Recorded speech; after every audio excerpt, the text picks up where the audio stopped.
Blessed be the name of the Lord, for from everlasting to everlasting, you are God.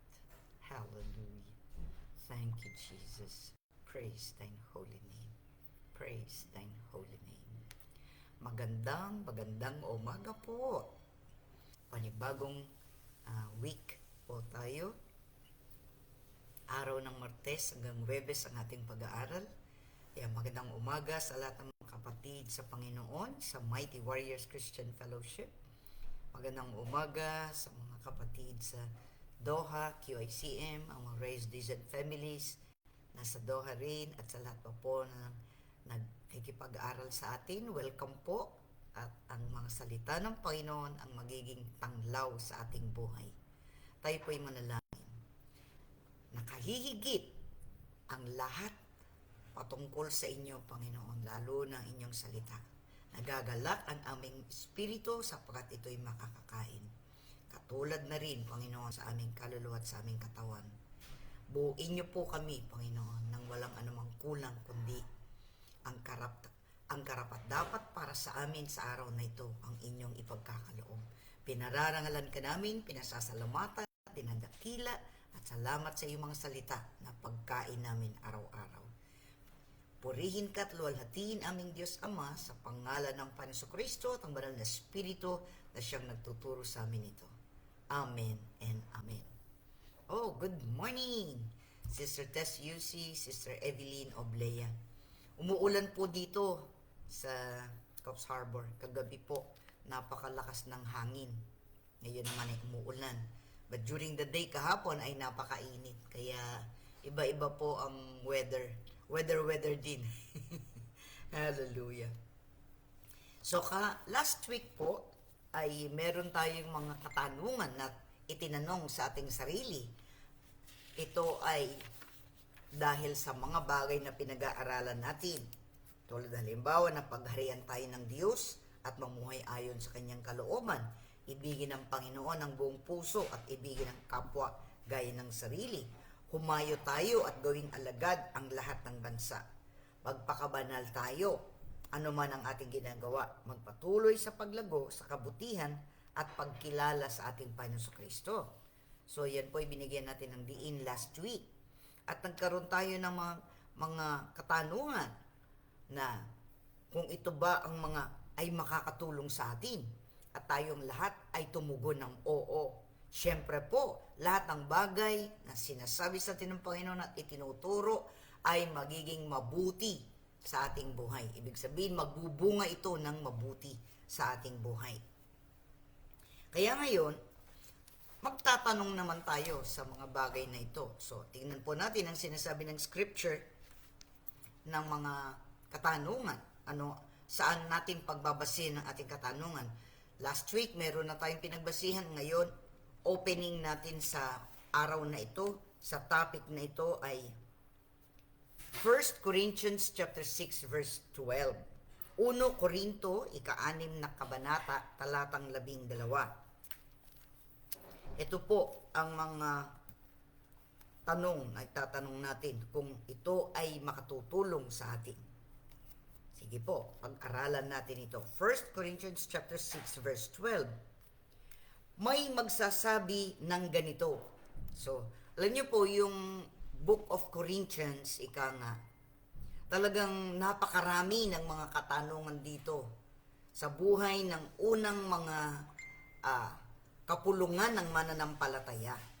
Kaya marami at komplikado yung mga katanungan sa mga taga-Korinto. Ito ay makatutulong sa ating lahat, sa ating kapanahunan ngayon. So, ganito po. Merong mga nagsasabing ganito, kaya nga, ito po ay isinulat ni Apostol Pablo. May magsasabi ng ganito. Malaya akong gumawa ng kahit ano. Kung sa bagay nga, ngunit hindi lahat ng bagay ay makabubuti sa inyo. Maaari ko ring sabihin, malaya akong gumawa ng kahit ano, ngunit hindi ako paaalipin sa anumang bagay. So yung kalayaan po, saan tayo naging malaya? Diba? Kung Sabi ng Panginoon, ye shall know the truth. Yan po ay nakasulat sa John chapter 8. Ye shall know the truth, and the truth shall set you free. Malalaman ninyo ang katotohanan, at ang katotohanan ang magpapalaya sa inyo. Ano yung katotohanan yun? Siyempre, walang iba kundi ang ating Panginoon Kristo, na siyang tanging daan, katotohanan at ang buhay, at walang makakarating sa Ama kundi sa pamamagitan niya. Malalaman natin ang katotohanan, siya ang itinalaga ng Diyos upang maging kaligtasan nating lahat. Sapagkat kapag tayo ay sumampalataya sa mga bagay na kanyang ginawa para sa atin, sumunod tayo sa kanyang kalooban, ang mga bagay na ito magpapalaya sa atin dahil hindi na tayo magiging taong makasalanan na pabalik-balik sa kasalanan, kundi pinalaya din tayo magmula sa kadiliman tungo sa kaliwanagan. So ngayon tayo ay nasa maliwanag na, meron tayong kalayaan na gumawa. Pero mayroong pasubali yon. Gumawa ng mabuti. Marami yon. Ibig sabihin, basta pag mabuti, pwede tayo. Hindi yung gagamitin natin ang kalayaan para maging excuse na gawin natin ang gusto natin. Hindi po yung gusto natin, yung gusto ng Panginoon. Kaya nga, ang sinasabi dito, tanungin natin sa ating sarili, malaya ba akong gumawa malaya ba akong gumawa? Pero, kailangan po, dadagdagan natin yung tinanong natin yon. Malaya akong gumawa ng naaayon sa salita ng Diyos.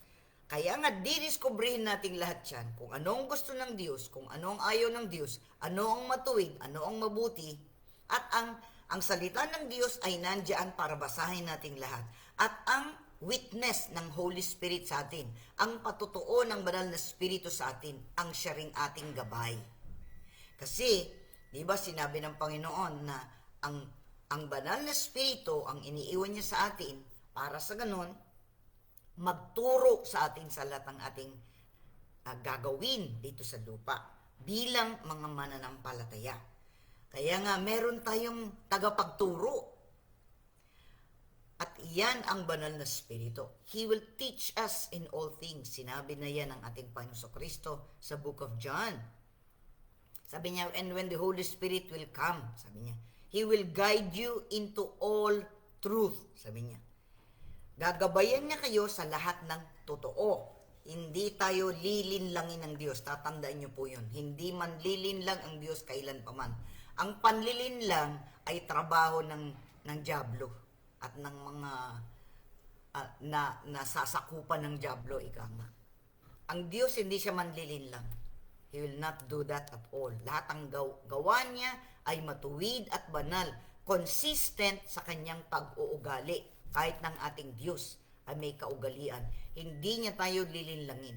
Tatandaan po natin ang mabuti yan. Kaya nga, dito sa 1 Corinthians chapter 6 verse 12, may magsasabi ng ganito. Kasi yan ang mga kuro-kuro ng mga tao, kahit sino naman pwedeng magsabi, di ba? Kaya nga, ina-address ito ng mabuti ni Apostol Pablo. Ibig sabihin, tinututukan ni Apostol Pablo ang mga naririnig niya at mga isinulat sa kanya. Isinulat sa kanya ng mga problema sa mga taga-Korinto, ng mga Corinthians. Sabi ng isa, malaya akong gumawa ng kahit ano. Kung sa bagay nga, yun naman ang sabi ni Apostol Pablo, ngunit hindi lahat ng bagay ay makabubuti sa inyo. Maaari ko ring sabihin, malaya akong gumawa ng kahit na ano, ngunit hindi ako paaalipin sa anumang bagay. Sa marami nga pong katanungan, maraming mga kuro-kuro. Kaya, tignan po natin sa English ang sinabi niya. Everything is permissible for me, but not everything is beneficial. Everything is permissible for me, but I will not be mastered by anything. Halimbawa po, may kalayaan tayong kumain, di ba? Lahat naman ng tao, kumakain. Pero hindi naman sinasabi sa atin na tayo'y sobrang magpakabusog, di ba? Sa ating kapanahunan ngayon eat all you can. Kaya napakalaki pong bagay na nagko-contribute sa ating sa tao ngayon ng obesity, ika nga, sobra naman, sobra. Kami po, lalo na po nung nabubuhay si Pastor Bill, hindi kami pwede sa eat all you can dahil hindi namin kayang eat all weekend. Namimili lang kami ng pagkain. Lugi kami kung pupunta kami sa eat all you can. Kasi konti lang kami makakain. Namimili lang kami.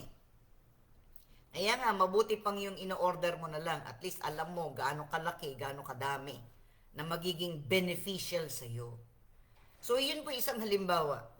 Kaya ang mga tao, sobrang ng laki, ganoon. Hindi lang yun, kulang ng exercise, isa pa yun.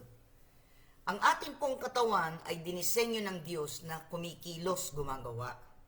Ngayon po, lahat na lang ng bagay ay instant, di ba? Pati na remote control, hawak mo yung remote, kahit nasaan ka, pwede mong palitan noon. Tatayo ka pa para palitan mo yung channel ng TV. Pero ngayon, hindi. The remote na ng ganon. So, isang bagay din yun na hindi ka nakikilos. Yun lang mga daliri mo. Ngayon, lahat ng mga tao, nasa sasakyan, nasa lahat. Noon, ang mga tao ay kadilakad. Naglalakad talaga yan. Ngayon, pupunta ka lang doon. Gusto mo, nakasakay ka na. Sasakay ka na. So, tignan niyo po yung mga bagay na yun. Maliliit lang na bagay yun. Pwede niyo nating sabihin, bilang halimbawa, pwede ko namang gawin ang mga bagay na yan. Pero sabi nga, hindi lahat ay makakabuti sa iyo. Kahit may kalayaan tayo, may limitasyon. Ibig sabihin nun, kaya nga, isa sa bunga ng banal na espiritu ay self-control, self-discipline. Isa pa rin po yan. Kaya nga, hindi natin pwedeng sabihin, malaya akong gumawa. Malaya tayong gumawa sang-ayon sa kabutihan ng Diyos. Hindi yung sang-ayon sa gusto natin. May pagkakaiba po yun. Kaya ngayon tanong natin, malaya akong gumawa ng naayon sa salita ng Diyos? Siyempre, yung tanong na yun, ano yung sagot? Siyempre, oo. Malaya tayong gumawa ng naaayon sa salita ng Diyos. Hindi yung naaayon sa gusto natin lamang. Kung ano ang ating kailangan. Pati pagkain, kung anong ating kailangan lang. Ayun nga maraming mga tao napapasobra na. Diba? Kaya nga, ingatan po natin ating mga sarili. We are the temple of the Holy Spirit. Ang katawang ito ay templo ng banal na Espiritu, iniingatan natin. Di natin pinababayaan, kaya nga pinaliliguan natin, nagbibihis tayo ng mabuti, nilalaban natin ating damit, lahat ng bagay na yan. Ito'y bahagi ng ating hygiene sa ating sarili. Nirerespeto natin ang ating sarili, kaya nililinis natin ito. So, ganun din ang pagrespeto natin sa iba. So, yan lang po ay isa sa bahagi. Halimbawa, 1 Corinthians chapter 6, verses 19 and 20. Nandito pa rin tayo sa 1 Corinthians. Ito naman, verses 19 and 20. Kanina, verse 12. So, basahin natin 1 Corinthians chapter 6, verses 19 and 20. Ito po. Hindi ba ninyo alam na ang inyong katawan ay templo ng Espiritu Santo na nasa inyo at tinanggap ninyo mula sa Diyos? Ang inyong katawan ay hindi talagang inyo, kundi sa Diyos. Binili niya kayo sa malaking halaga, kaya't gamitin ninyo ang inyong katawan upang maparangalan ang Diyos. Ayun po. Yan din po ang kalooban ng Diyos sa atin. Na, oo, may kalayaan tayong gumawa, pero ito'y naayon sa salita ng Diyos. Gagamitin natin ang ating sarili upang maparangalan ang Diyos. We will use our bodies to bring glory and honor to God. So, hindi natin ito pababayaan. Aayusin natin yan. Salamat sa Diyos, may mga pagkakataon tayo nagkakaroon ng karamdaman. Pero syempre, humihingi tayo ng kagalingan sa Panginoon. Ngayon, kung tayo kanyang pinagaling na, iingatan na natin na hindi tayo magpapabalik-balik doon sa naging kahinaan natin before. Di po ba? Binigyan tayo ng wisdom, knowledge, understanding, and insight ni Lord ang katawan natin ito ay templo ng banal na Espiritu. Dito siya nagtitira sa atin. He's in the center of our lives. Ngayon, tinatanong niya, Saan siya nagbababad, ika nga? Saan nakaupo ang banal na Espiritu? Saan ang tirahan ng banal na Espiritu? Diba? Ano sabi ni Jesus? Out of your belly shall flow rivers of flowing water. Sabi niya, galing dito sa belly, dito sa tiyan. Kaya nga, alam nyo, praise God, kailangan po yung ating tiyan, hindi po yan malaki. Baka nasisikipan ang banal na Espiritu sa loob. Kasi nakikisiksikan siya dun sa mga tama-taba. Kaya kailangan, bigyan natin siya ng lugar. Di po ba? Kaya nga, konting exercise kapag lumalaki yung tiyan. Kasi baka nawawalan ng lugar ang banal na Espiritu. Di po ba? Out of your belly shall flow rivers of flowing water. Kaya nga, di ba? Lagi, the belt of truth dito, di ba? Yung bigkis ng katotohanan, dito rin yan sa hips natin, dito sa ating middle section, di ba? Ng katawan natin. From our head to our foot, dito sa may tiyan, dyan tayo naglalagay ng belt, di ba? Kaya nga sabi dito, belt of truth, yan ang nagsasurround sa atin. Yung belt of truth, yan ang nag-hold dun sa ating breastplate of righteousness at saka yung protection natin sa ating mga. Kasi po yung belt noon ng mga warriors, ika nga, ng mga taong nakikipaglaban, ay kailangan protektado, hindi lang yung taas nila, pati yung legs nila, pati yung dito sa loins, yan lahat yan. Kaya nga yung belt of truth, yung pamigkis ng katotohanan ay itong belt, itong breastplate of righteousness at saka yung protection sa mga legs, sa mga binti ng isang kawal ay merong belt.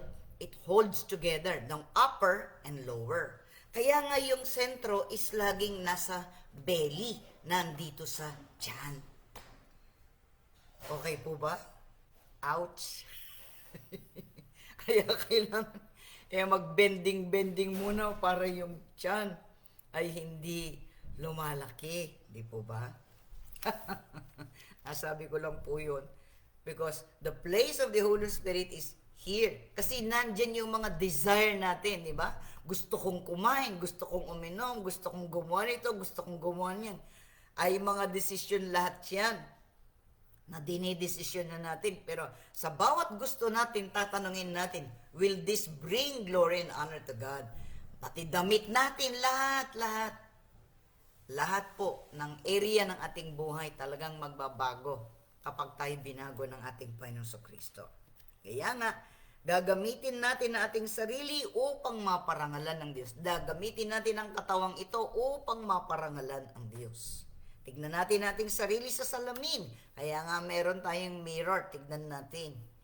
Kung ang Panginoon ba, tinitingnan din niya ako, kagalang-galang ba ang itsura ko? Tinatanong din natin ang ating sarili. Kaya nga, iniingatan natin yan. Sapagkat tayo ang templo ng banal na Espiritu. Ano pa? 1 Corinthians chapter 8 verse 9. Teka, basahin na muna natin yun sa English. Yung 1 Corinthians 6, 19 and 20. Sabi, don't you know that your body is a temple of the Holy Spirit who is in you, whom you have from God? You are not your own, for you were bought at a price, so glorify God with your body. Hindi na tayo nagmamay-ari nating sarili sapagkat tayo tinubos ng Panginoon in our spirit, in our soul, and in our bodies. Pati na ang ating katawan. Hindi exempted. Hindi natin pwedeng gawin ang gusto natin. Ang lahat ng ating ginagawa ay sang-ayon sa banal na kalooban ng Diyos. Ngayon, 1 Corinthians chapter 8 verse 9. 1 Korinto, 8 kabanata, talatang 9. 1 Corinthians chapter 8 verse 9. Ngunit mag-ingat kayo, baka ang paggamit ninyo ng kalayaang kumain ng anumang pagkain, eto na po, kasasabi ko lang kanina, ay maging sanhi ng pagkakasala ng mahihina pa sa pananampalataya. Ano po yun? Tingnan natin, ha? Ano ba yung sinasabi ng pagkain na to? 1 Corinthians chapter 8 verse 9. Basahin ko po sa English. Sabi po, but be careful that the rights of yours is in no way becomes a stumbling block for the weak. Ano po yung sinasabi niya? Ang topic po dito sa chapter 8 ng 1 Corinthians chapter 8 is about food offered to idols. Noon pong kapanahunan na ito ay isinulat, lahat po ng mga ibinebenta sa palengke, yung mga meat, everything, inihahandog muna nila yan sa kanilang Diyos-Diyosan. Ngayon, ikaw ay Kristiyano. Papaano naman lahat na ihandog na sa mga Diyos-Diyosan, paano kang kakain? So, ibig sabihin, hindi ka nakakain. Hindi naman po, di ba? Kahit na iyan ay inihandog pa, sabi naman, ang pagkain ay malinis. Kaya nga, kung babasahin niyo po yung chapter na yan, ito yung tungkol sa pagkain inihandog sa Diyos-Diyosan. Yan ang topic dito. Sabi po, tingnan natin po yung background. 1 Corinthians chapter 8, magmula po verse 1. Ipaliliwanag ko naman sa inyo ang tungkol sa mga pagkain inihandog sa Diyos-Diyosan. Alam nating may kaalaman tayong lahat. Ang gayong kaalaman ay nagbubulo, ngunit ang pag-ibig ay nakapagpapatibay. Ang nag-aakalang may nalalaman siya at hindi na nakakaalam ng dapat niyang malaman, ngunit kilala ng Diyos ang umiibig sa kanya. So, may binabasa lang po ako dito para bigyan ko kayo ng background. Verse 4.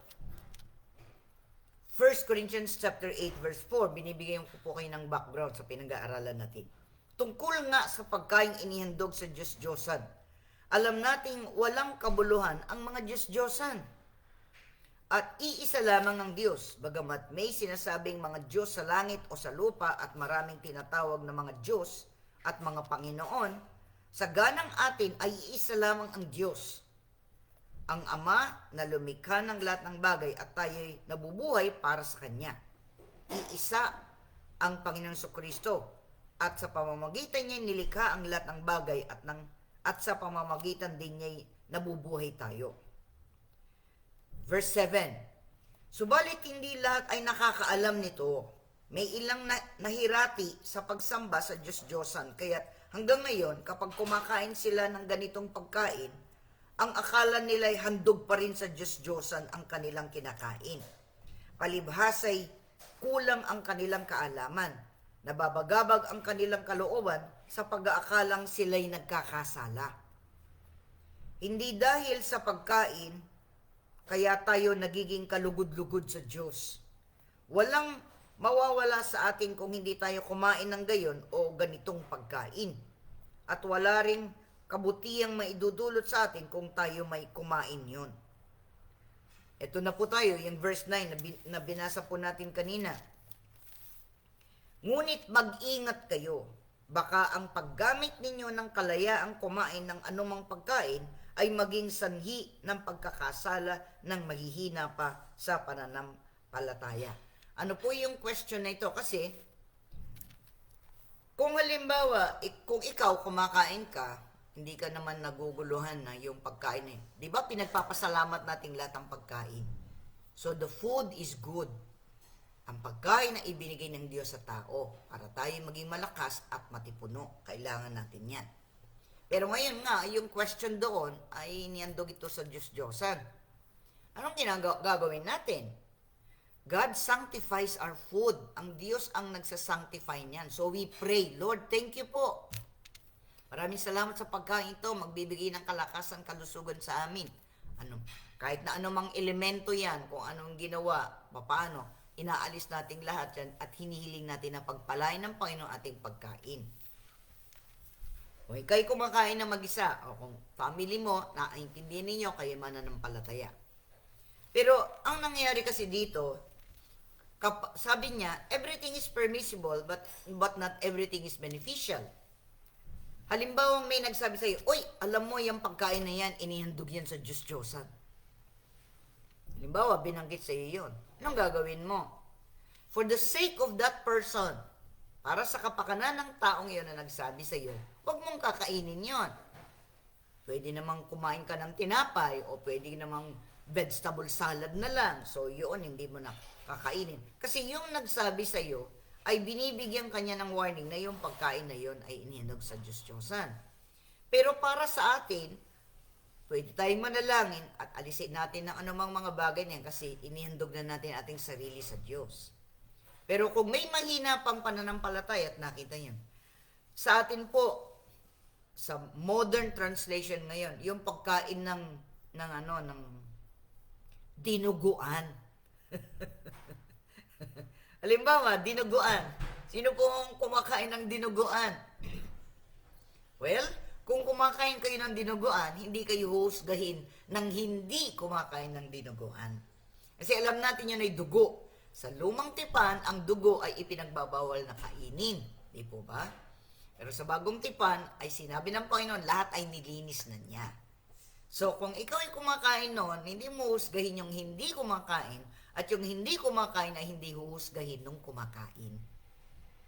Ngayon, kung sinabi, ay, dinuguan niyan, ganyan-ganyan, ang gagawin mo, kahit paborito mo yon, huwag mo munang kainin yon for the sake of that person. Yan ang sinasabi doon. Depende yan sa pag-udyok ng banal na Espiritu sa atin na huwag nating gagawin. Kaya nga, we should always ask the Holy Spirit even when we're eating, kahit na yung pagkain natin. Makabubuti ba ito, Panginoon, o hindi? Diba? Ngayon, samot-sari na ang mga article patungkol sa pagkain. Nung una, okay ito. Tapos may bigla naman magsasabi, hindi okay yan. Tapos yung dating hindi okay, okay na yan. Tapos hindi na naman ito okay. Kaya alam nyo po, nakalilito na ang mga impormasyon. O anong gagawin natin? Hindi na tayo kakain. Hindi naman sinabing hindi na tayo kakain, di ba? Anong gagawin natin? Balance lang. May makakain ka ng ganito, may makakain ka ng ganito. Kasi ngayon, ang mga pagkain ay nagiging dahilan din ng pagkakasakit ng maraming tao. Kaya nga, iingatan natin ang ating sariling ito ay hindi natin pasosobrahin ng mga bagay na ikinakain ng kung ano-ano at piliin natin ang mga bagay na kasiyasya at karapat-dapat sa Diyos. Binigyan naman niya tayo ng desisyon. So ito po ay mga issues noon at maaari ding issue ngayon. Kaya nga, pag-ingatan natin because we belong to God. Tayo na ang templo ng banal na Espiritu. Kaya nga, ang katawan natin ito ay nakahandog sa Kanya. So, pararangalan natin ang Diyos sa lahat ng ating ginagawa, pati na yung ating pagkain. Kung naalala niyo po si Daniel dahil sa pagkain, God has blessed Daniel and his friends. Kasi sabi nila, we do not want to eat the king's food. Daniel chapter 1. Kasi, iba't ibang klase na nun, pati yung hindi nila kinakain. Kaya, ang request nila, hindi naman nila sinabi na yung ibang tawag din kakainin yon. Ang sinabi nila, test us. Ito lang ang pakain nyo sa amin, vegetables, at yung mga bagay na ito, yun ang pakain natin. Tignan nyo kami after 10 days. Diba? Sabi niya. So, ganun nga. Kinain nila yung depende sa konsyensya nila. So, hindi nila kinain yon kahit na sila ay wala sa kanilang bayan. At sila ay nasa ibang bansa. Hindi rin nila kinain. God respected that. Kasi what comes in us, kung ano pumapasok sa ating bibig at kinakain natin, will become part of us. Kaya nga pinipili natin yan for the glory of God. Because of that decision, sabi niya, you can change our names, you can teach us all other things, but the things we put into our mouth and becomes part of our bodies, no way. We will eat what we know that is right, according to the word of the Lord. Yun ang ginawa nila. And so God has blessed them with that. Amen po ba? So dalawang bagay lang po, ilan lang bagay ang ating napag-aralan. 1 Corinthians 6:12, 1 Corinthians 6:19 to 20, at 1 Corinthians chapter 8 verse 9. So anong gagawin natin? Mag-iingat ako na ang paggamit ko ng aking kalayaan ay hindi matisod ang mahihina. Gagamitin ko ang aking sarili upang maparangalan ang Diyos. Malaya akong gumawa ng naaayon sa salita ng Diyos. Yun ang mga tanong. Tayo po'y manalangin. Nagpapasalamat kami, Panginoon. Kung minsan titingnan namin, mga simpleng bagay lang ito.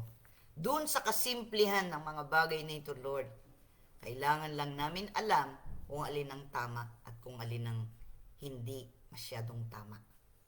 Tulungan mo kami at turuan na meron kaming pagpipigil sa aming mga sarili. Turuan mo kami at tulungan, Panginoon, to make godly decisions even sa mga pagkain kinakain namin. Sinabi mo naman sa amin, malaya kami sa mga bagay na yan. Pero kung ito'y magdudulot sa amin ng pagkakasakit later on, pipigilan na namin ang aming sarili ngayon para hindi na ito lumala. Lord, salamat po. Binibigyan mo kami ng karunungan, kaalaman, kakayanan, pangunawa, at malalim na pagkaunawa sa mga bagay na ito upang ang aming buong pagkatao, our spirit, our soul, our bodies, ay maging karapat-dapat sa inyo. Sapagkat kayo nang nagmamayari sa amin. Sorry, Lord. Ikaw ang tumubos sa amin in our spirit, in our soul, and in our bodies. Be glorified, be magnified in everything that we do in the name of the Lord Jesus Christ, and by the power and the counsel and guidance of the Holy Spirit. Amen and amen. Receive godly choices to bring glory and honor to God alone. Receive all the blessings that God gives every one of us. Every spiritual blessings in Christ Jesus, receive it, decree it, declare it for yourself and your family. If you need healing, be healed in Jesus' name. If you need work, the Lord will provide for your work. If whatever you need for life and godliness, God provides everything we need for life and godliness. God bless po. Maraming salamat. Nanatili dyan, Sister Tess Yusi, Sister Evelyn Oblea, Sister Norma Liman, Sister Malu Dulay, thank you. Nasa US po siya. Sino pa po? Sister Novi Zaratan, ayan, maraming salamat. Si Brother Von Rondilla, ayan, salamat. Purihin ang Panginoon sa bawat buhay po nating lahat. May we make godly choices each day and ask the Lord. Baka may mga bagay na ginagawa tayo na akala natin okay lang, baka hindi okay sa Panginoon. Ask the Lord. Ask yourself. Be led of the Spirit of God. Bye for now. Bukas po uli. Bye-bye. God bless you.